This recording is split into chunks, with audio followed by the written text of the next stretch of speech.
welcome to the Law of Positivism podcast.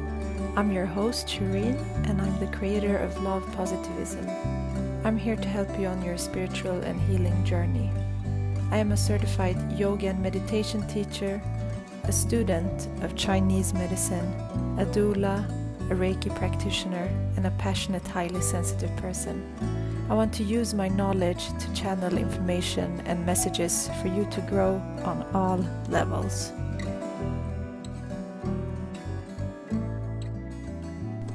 Hi, and thank you so much for being here. Welcome to this week's episode. I'm so excited to share this episode with you with Lola Wright today, and it's such an inspiring talk with her. She's an ordained minister with a gift for weaving together the mystical and material, and she served for many years as the CEO of Bodhi Center, an organization committed to personal transformation, collective awakening, conscious activism, and community building.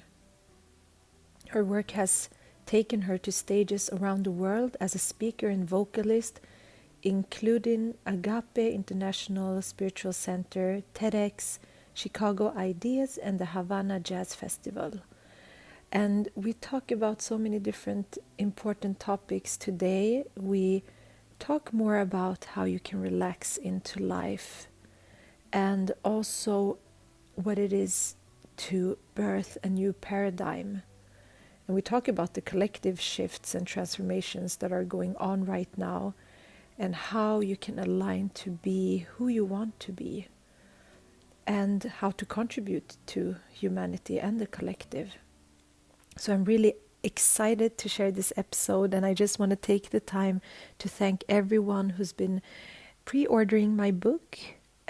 I've been giving away free oracle card readings, so if you do pre-order my book, The Law of Positivism, which you can find the links for in the show notes here, you can just DM me on Instagram and let me know.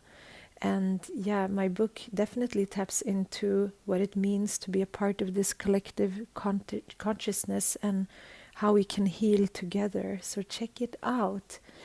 And I just want to honor and appreciate Ace of Air, this week's show sponsor.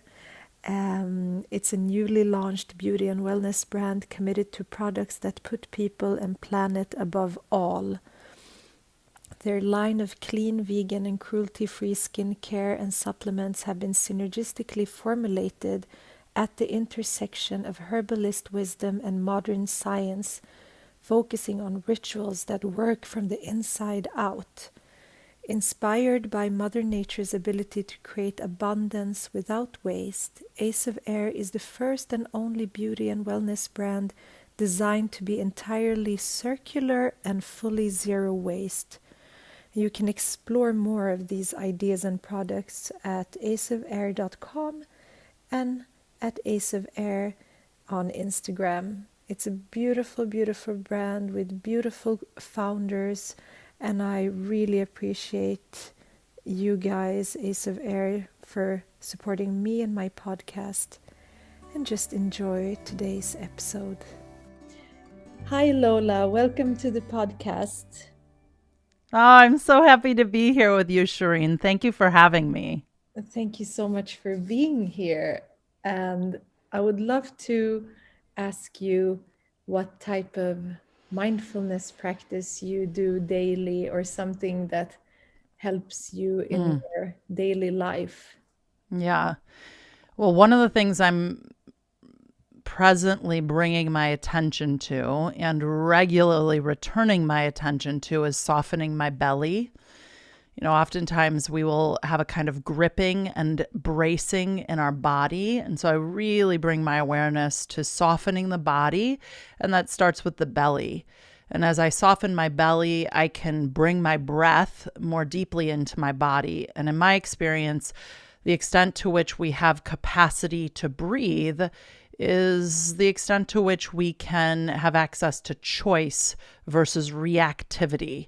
And that's always my practice. Very, very simple. Bring my awareness to my breath, deepen my breath into my belly, soft belly, relax my shoulders. I think we have a real susceptibility to walk on the planet in a kind of triggered and reactive state. And starting with the body awareness and relaxing the gripping is always my go-to practice. Thank you for sharing that. It's such a beautiful practice and something that we also teach in yoga when we're breathing, that we're breathing deep into our belly and massaging our body from the inside. Yes, yes, yes, So yes. important. Yeah, thank you for sharing that. A great perspective on how to connect with the body and being present as well. And I would love for you to tell the audience, the listeners, who you are and what you do. I'm really excited to share your work here. Thank you. Yeah, well, I'm Chicago born and built. I have 4 children that range from 23 to 9.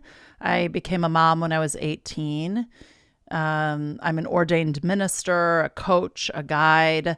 I'm usually the person in a space that will say the thing that many are thinking, but few are willing to say. And I think I spent a lot of years getting myself in trouble doing that. And I've refined that gift. And I have an incredible partner, my husband, who I love and adore, and that wasn't always the case. That we went through many years of challenge and difficulty, but he's really like my person who I enjoy being with so very much.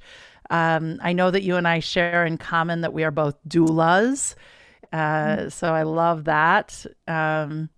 Yeah, and I think more than anything, I'm a lover of life. So it's like I have tons of credentials. I have done dozens of training modalities and am a practitioner of many, many art forms. But I think more than anything, I am just a lover of life, a lover of humanity. And I really support people in finding their sense of aliveness. I think it's really, really easy to walk through this human experience in a kind of dampened state where we've forgotten what a gift it is to be alive. And the more that I can support people in connecting with their sense of aliveness and then being a contribution on the planet, I have done my work in the world. That's so beautiful. Thank you so much for sharing. And your path sounds so beautiful, and you've done so many different things, as you said, and sharing so much like wisdom. And I'm really curious how you also got into what you're doing. Like how did it all start? Well, I was raised in a family of people who were just sort of always curious, always sort of seeking and exploring. I was raised in a Catholic family, but I always say we were real like social justice Catholics. And my grandparents were also deep Rumi meditators. My grandfather studied with Thich Nhat Hanh and had a very, very significant meditation practice, very devoted to that. My mom, when I was a little girl, was always like, doing Feldenkrais or Reiki, or, now we're doing a macrobiotic diet. So there was I was raised on homeopathy. So there was just always a curiosity and a willingness to seek beyond what was served up by the status quo. And so that was, pretty native to me.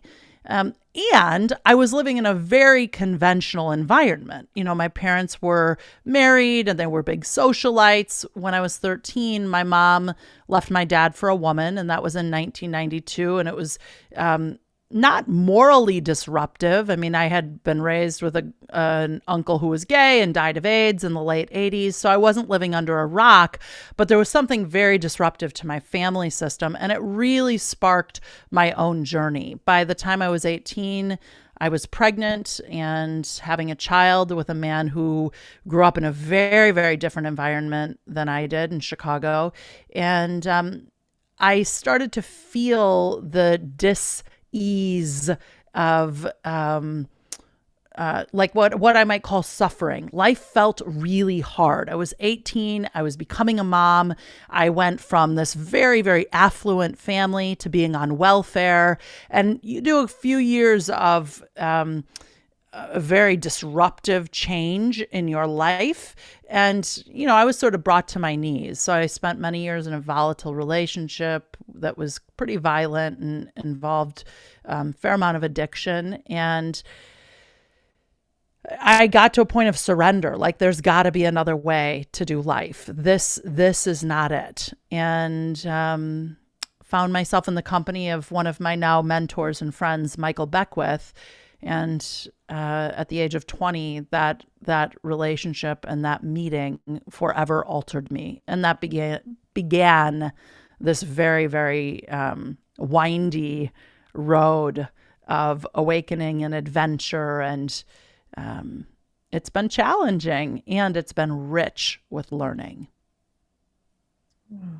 Thank you for sharing that. Mm-hmm. Yeah, it sounds like a lot of like deep transformations, and life is like that. When something new comes up, it's teaching us something to move us forward towards where we're supposed to be, and to learn more about ourselves as well. Yeah, what I came to realize in the early stages of what I would call like my own personal transformation. So while I had been raised in a family of seekers, that didn't necessarily determine that I would take that path. You could assume, but there's still our own journey that we move through. And what I became aware of pretty early, and it took a lot of practice thereafter, was that I have the experience of circumstances and conditions, but that my circumstances and conditions are not the truth of who I am. That there is a reality to my being that goes far beyond this material realm, this world of form. And I share that not as any kind of escapism, but really as an invitation to look beyond the literal. And when I began practicing that, I started to see real shifts in my life experience. It's beautiful. And what led you into birth work and the doula work that you're doing? Yeah. So I don't do a lot of doula work, but I love birth as a metaphor. And, I have been pregnant 6 times. I've had 4 babies birth through this body. I've had 2 miscarriages. And one of my oldest and best friends is a woman named Latham Thomas, who has written a number of books and is an extraordinary doula. And I really, in this last year of pandemic, wanted to use this period of time. And of course, at the beginning, we had no idea how long it would last, but I knew that it had to be in service of my evolution, my growth, my expansion.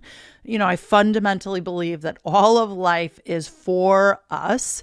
And so that had to be true of this dis-ease and discomfort that we were in the midst of. And so I decided to do doula training, which I had intended on doing for many years. I wanted to sit at the feet of my good friend Latham, and she created an online experience, and it was very, very powerful.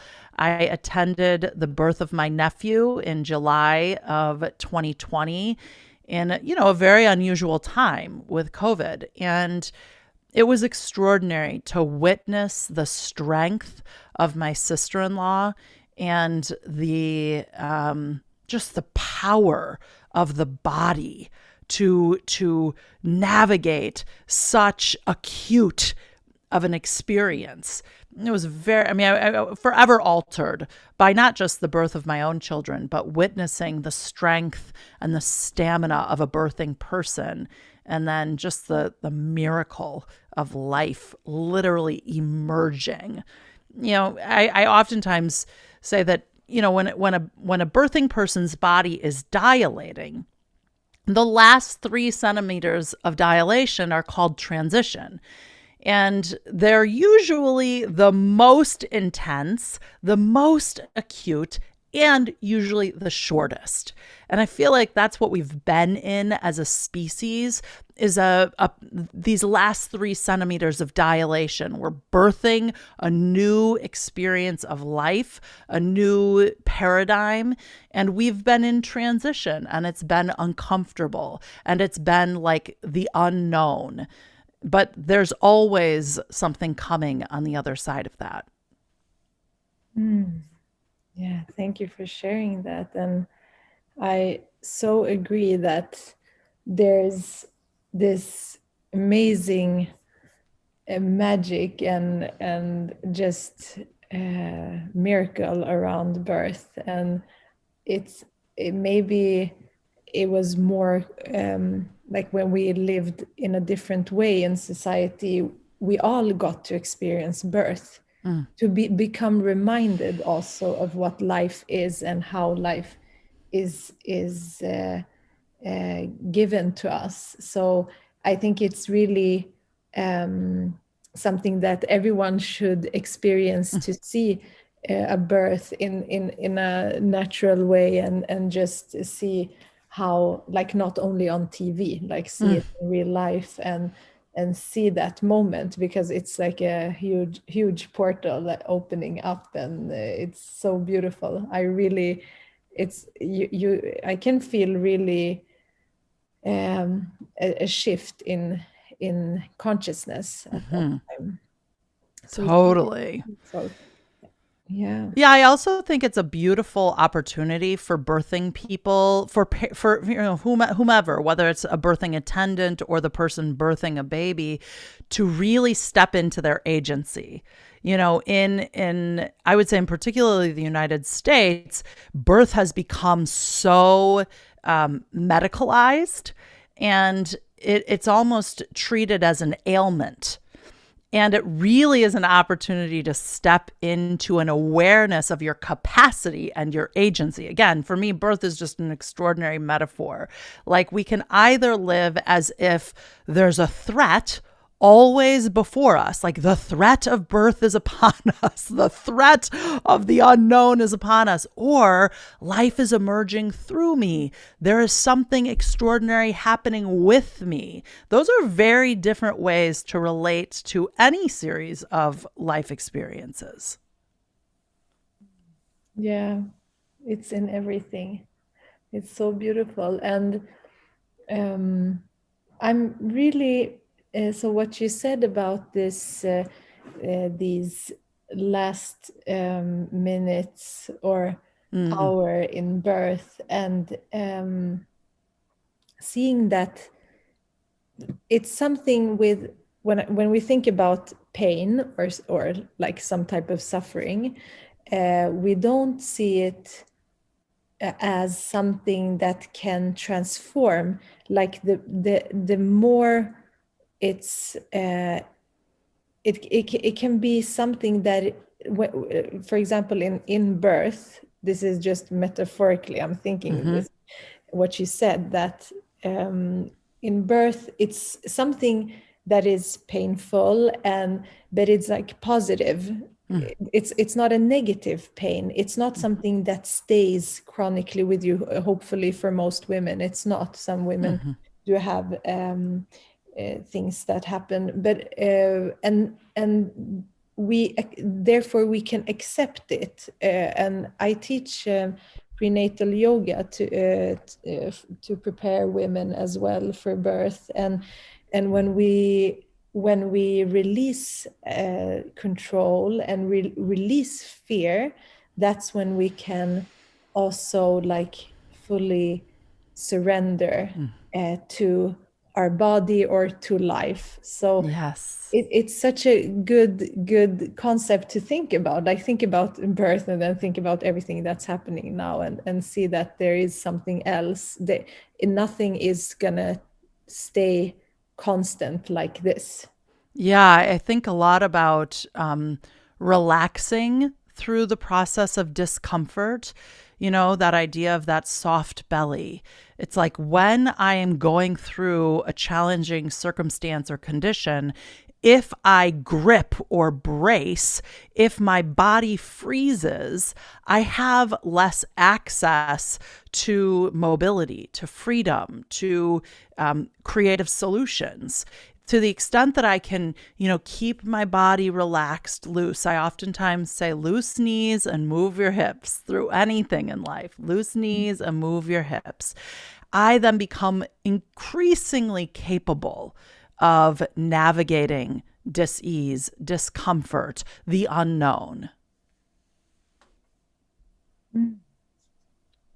Yeah. Thank you for sharing that. And yeah, it's so exciting to think about it like that, and to just to try to constantly come back to that practice of releasing. It's so important, and when we're conscious about it, we can do it, but usually we're not conscious, so it's good to have that reminder. Yes. So, thank you. Yes, I think the opportunity to create a little bit of space between, our response system. And this really is about the central nervous system. It's like, where's the locus of control? I'm experiencing something happening outside of me. Can I create a little bit of spaciousness before I respond? When I was growing up, my mom always had a Post-it note on her bathroom mirror, and it would say, act, not react. It's like a great reminder. Yeah, exactly. And I'm actually very curious of how you went into becoming an ordained minister. How was that path? Yeah, when I began to sense into, like, I had a very visceral experience when I first met Michael Beckwith. For those of you that don't know, he's the founder of the Agape International Spiritual Center in Los Angeles. And, he spoke at like a frequency that accessed me in a way beyond my mind, and it sort of catalyzed me.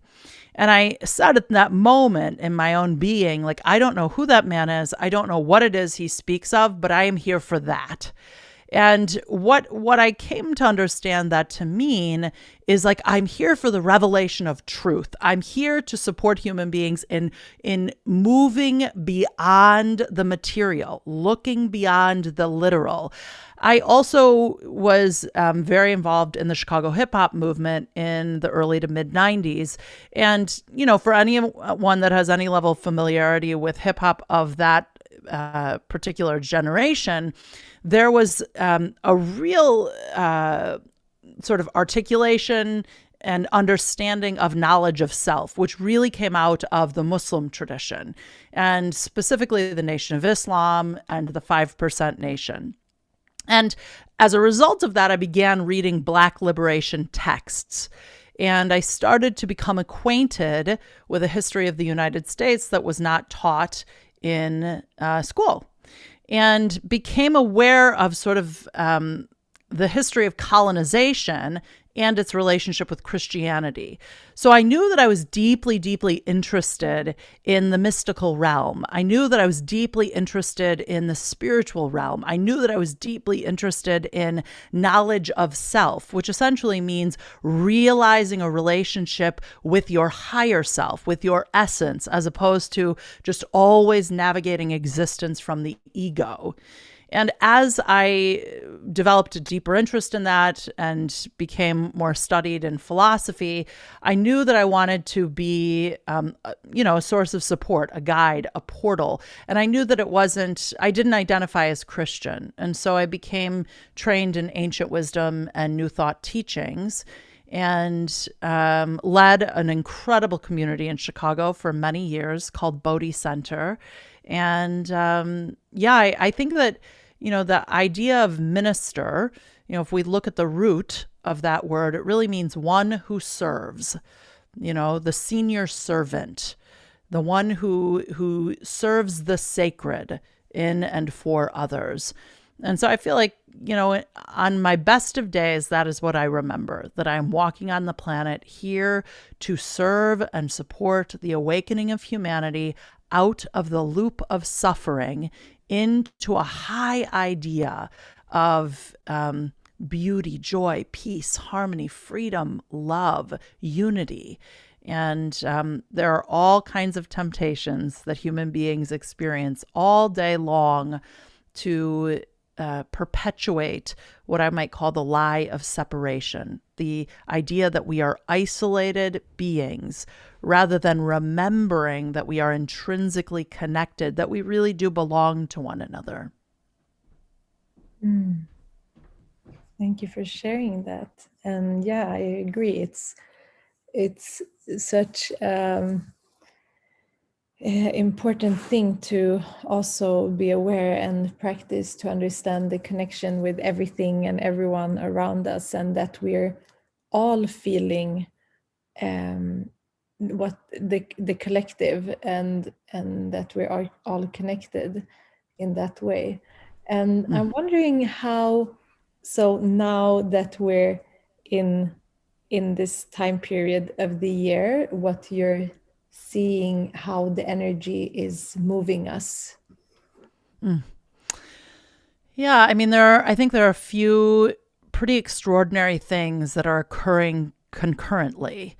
One is we are in the midst of a season change. So we are transitioning from the season of winter into the season of spring, which means metaphysically or metaphorically, an awakening is occurring. Something is beginning to stir again.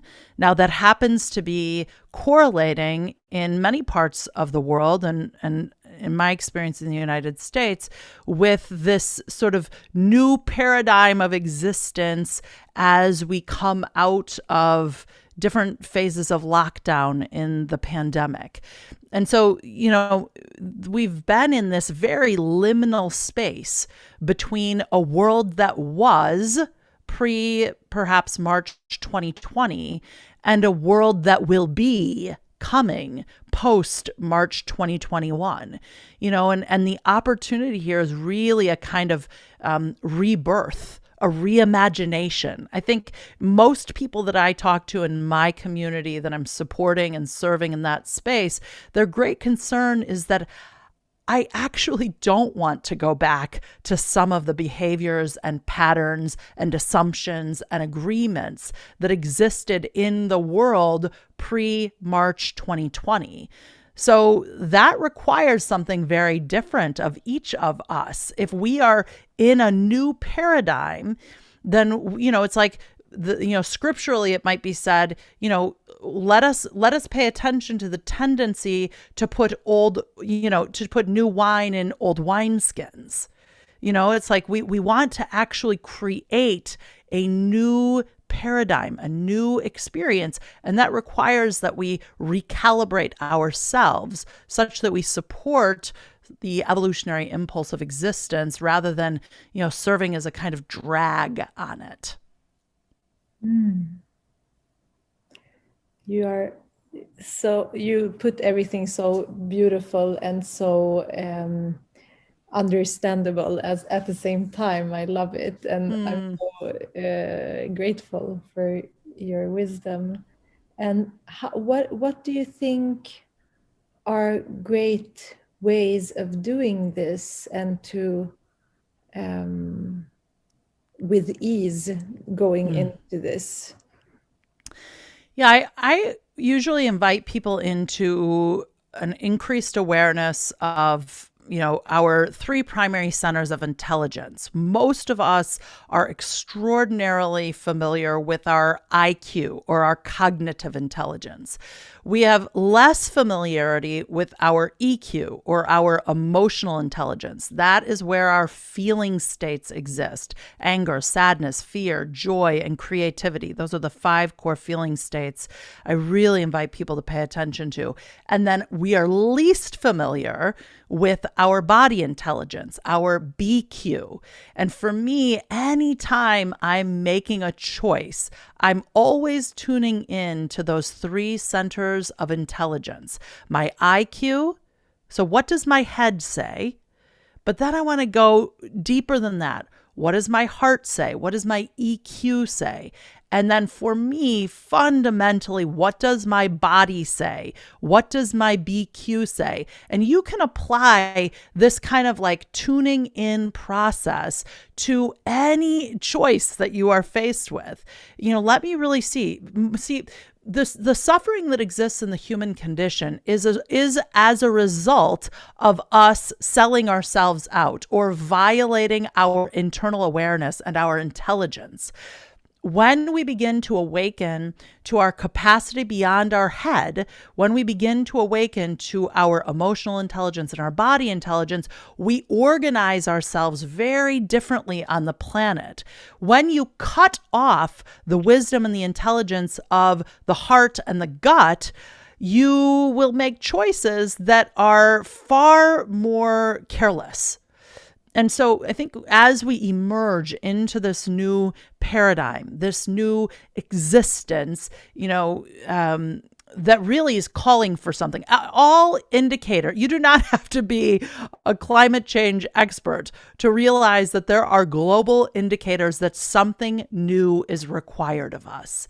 And we each have a responsibility to pay attention to the moments, the choices, the micro movements. Is this in alignment with who I'm here to be? Does it bring me increased aliveness? Does it serve as a contribution to humanity? Anytime I am making a choice from scarcity and fear, watch out. There will be a hangover effect and you won't like it. And you may not be fully aware of it, but years will go by and you'll begin to ask yourself the question, why is this feeling so hard? Life is not intended to be hard. It's actually intended to be joyous and creative and expansive. The human condition manufactures the experience of struggle. Yeah. Thank you. I think that it's a great way to put it. I'm just thinking about one thing that is really something that people practice ritually every day, which I feel is a way of causing like inner trauma, and that's like sitting down and watching information that is not always there to make you thrive and grow and to expand and also create less segregation and more unity. It's actually doing the opposite. And that could be news, because you know what happens in the brain when we're watching these things. And that's what I've seen. This is what's been happening in the past year. Also, if you're already in that mindset, now you're maybe driven even more into that fear and that suffering mindset, because you're programming yourself to it, instead of like going within, find the source and information from within, because we're not supposed to, like, we're getting so much input through our sense through our vision and through our listening, and if you're sensitive, also like highly sensitive, it's really impacting you negatively, and therefore also the collective. So this is like amplified. So being very conscious of that and what energy we're putting out and how we're feeling and how we're also creating this energy in others as well. Yeah, it's a radical act to disrupt your addiction or attachment to drama. and to your point, like our media outlets are by and large dependent on human beings being addicted to drama. I was talking to a friend yesterday and he said, we're in a trance of gossip culture. It's like, who is it that's against us? Who is it that we're protecting against or, need to be troubled by? And it really is an incredible way to divide and conquer humanity. If you can have people believing that there truly is a threat out there, an opposing force, an oppositional presence, the more that you can sort of seduce people into that fear, the greater ability you can have to control them. We know that original sin was formed around the French Revolution as a political strategy to suppress people. If you can diminish people's sense of self, you can run a power game over them. And so we each have an opportunity to awaken to the delusion that someone out there is going to get you. Imagine walking on the planet and perceiving life as your ally as opposed to your opponent. It is a total game changer. Yeah, it does change everything, and I love the practice of closing your these five senses, and that we practice in yoga, and to go within, because in the inner world there is so much expansion and possibility. And we think that world is not real. We think that what we can experience with our senses is the real world, and the other stuff is not as important, but it's so important. And that's why we do enter other states, in dream state, for example, or in meditation, and to balance. Because also one thing that I've seen is that how have we are so disconnected from our soul and this higher source that is within everything, that look at how our culture has also diminished the importance of sleep, and how can you sleep less and still be effective. And we're like pushing away a really important part of our being, and that's the sleep, so we can leave the body for a while and to do other things and then come back. So I think this is also a big problem in society, and so many things that are put into the body that like in Chinese medicine, everything that is happening in the body when we eat, and how the meridians and organs are working, are very connected to our emotions, and also our like consciousness. So yeah, it's a really big thing that we have to shift.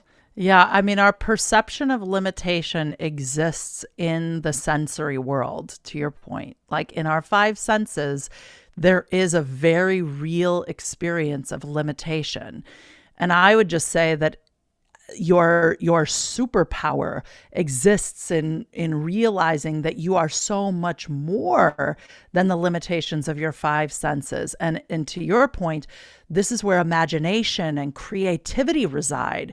At the beginning of the pandemic and throughout, we've really encouraged our young adult children who moved out of their Brooklyn apartment back into their parents' home, which was certainly not their desire or intention. We really have encouraged them, as they both lost their jobs. You have the rest of your life to pay bills. Our expenses don't change a whole lot with you being home. Use this time to go deep into your artistry, deep into your dream space, deep into your imagination. All of the logistical considerations will be there for you when you're ready. But the most important investment that you may make in yourself is giving yourself permission to dream and imagine and create. Yeah, and this universe has really given us the opportunity to do that right now, Yes. to have space for that. A lot of things that were not possible like 2 years ago, it's possible now. A lot of positive shifts has happened already. So it's really about focusing on that. And we all, as humans, a shift that happens, small or big, affect us in different ways. So, of course, for some, this will be a very tough transition, but maybe this is the transition that will, when you go into a deeper shadow work and you descend for a while, it's meant to be that. And maybe in our case, this has been positive, but there's been other descents, like what you talked about, what you've went through, and when you've been pregnant and lost that, and what that transition helped you move through and birth as well in your life. So it's really about also not comparing lives or feeling okay, but maybe for me it's been like you said, of course it's hard if you're very young and you have some ambitions with your career and all of that, but as you said, it's you have your whole life to do that. And when you're in your early 20s you don't know that, but when you're older you know that. So Yeah. it's really really important to remind each other about that. And yeah, but I really think that exactly what you said, when like our senses are limiting, at the same time we're embodied for a reason, and but we still have the capacity to expand so widely and to open up for it. And if we haven't experienced that, it's maybe we have to just be intentional about it. Yes. Yeah, I think oftentimes my husband is a landscape architect, and there's a concept in landscape design called winter interest. And what it articulates is, his design styles, he designs for the winter in mind. He doesn't design just for the spring and the summer when, all the colors are perceived as beautiful and bright and, fragrant. He designs such that it will look beautiful even in the darkness, even in the shadow, even when, the ground is dry and it feels barren. And the dried hydrangea doesn't look across the yard to the evergreen and say, that's not right. That's not right. I shouldn't be having this experience of being a dry version of myself. I should be lush and hardy like the evergreen. No, the hydrangea is doing exactly as it should. It is in a hibernation and a restoration and a recalibration. And it is the beauty of the winter, of the darkness, of the unknown that yields and produces such glory in the light. That's a beautiful metaphor. Thank you so much for sharing that. I think it's so well put, very beautiful. And I'm also wondering how, like right now, how you're working to help others on their journey. Yeah. So I have an incredible community called Our Circle, and it really is a beautiful gathering of human beings that get together weekly on demand, or live.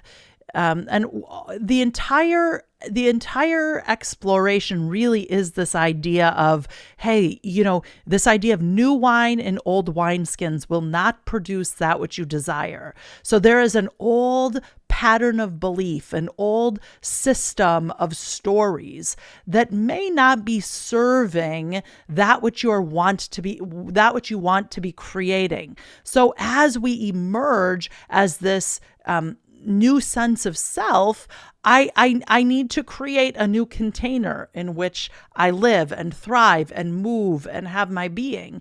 And so, I think we have a real responsibility to pay attention to the content that we're ingesting. And I love the content that you produce online via this podcast and through social media. I feel very strongly about that myself. So I'm a big believer in creating affirmative content for the world to ingest as a kind of disruptive movement towards untangling from drama. I believe in the power of coaching. I have coaches in many different areas of my life. I love the platform that I have to do group coaching work and community.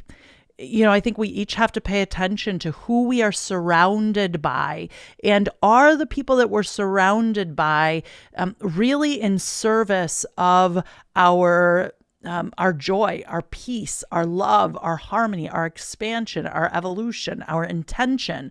I have people in my life who I understand that they are not vibrating where I'm vibrating, and that there's nothing wrong with that. But they're also not going to be the people that I'm dreaming with and co-conspiring with and creating with. So I think it's really, really important to find a conscious community, people of like mind that have a desire to amplify the good in one another and can hold space for when you are moving through the subconscious mind or the soul, the place or space where our memories, thoughts, feelings, beliefs are stored, held. As we begin to untangle from that which no longer serves us, we want to really be supported by the right community that holds us in that. Yeah, I agree. Thank you so much. And how can people connect with you if they want to reach out and work with you? Yeah, I'd love for you to visit lolawright.com. You'll see right up at the top of my homepage an opportunity to check out our circle. It's a really powerful community. I'm very engaged on social media, so feel free to find me there too at Lola P. Wright. And I just extend the invitation for each of us to step into a vaster idea of who we're each here to be. I think that the incredible opportunity that we have in this human experience is to transform ourselves over and over and over again, not to get away from anything, but to expand into a greater idea of who we are here to be. So, check out our circle at lolawright.com. I'd love to have you join me there. Thank you so much. And I'm so happy that we had the opportunity to talk with each other. Thank you so much for sharing all of this. It's so beautiful. I'm so glad that you took your time. Thank you so much. Thank you, Shireen. Thank you for being someone that is really devoted to supporting people in their own awakening. I think it is a really, really sacred gift. So thanks for having me. Thank you. Thank you so much for being here and listening. I would love to hear from you. If you have any feedback or thoughts around this episode, you can connect with me on Instagram. And I do appreciate everyone who's been leaving reviews and ratings on iTunes. It really means the world to me. And if you haven't checked out my Facebook page yet, please do so, because you have all the episodes coming up there as well, so you get a friendly reminder every week when these episodes come out. So let's close this episode together with a deep inhalation in through the nose and exhale out through the mouth. And namaste.